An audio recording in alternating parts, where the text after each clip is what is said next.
Hello সবাইকে, আবারও চলে এলাম নতুন একটা ভিডিও নিয়ে, নতুন একটা সকাল নিয়ে। আজকে যাচ্ছি মায়ের টানে মায়ের কাছে। হ্যাঁ, আজ যাচ্ছি নৈহাটি বড় মার কাছে। অনেক দিন ধরে ইচ্ছা ছিল যাবার, কিছু সময়ের কারণে যেতে পারছিলাম না। তো হঠাৎই প্ল্যান করলাম আমি আমার হাজবেন্ড মায়ের কাছে যাব। তো সেই মতো বেরিয়ে পড়লাম। এই তো আমরা বিধাননগর থেকে ট্রেনে উঠেছিলাম নৈহাটি যাবার জন্য। তো আমরা নৈহাটি মোটামুটি পৌঁছে গেছি।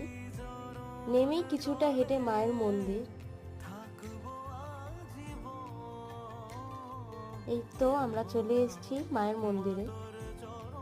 আমি জীবনে প্রথমবার এলাম বড়মার কাছে, আমার খুব ভালো লাগলো। আমার চ্যানেলে নতুন হয়ে থাকলে আমার চ্যানেলটা সাবস্ক্রাইব করে দেওয়ার জন্য অনুরোধ রইল। আবারও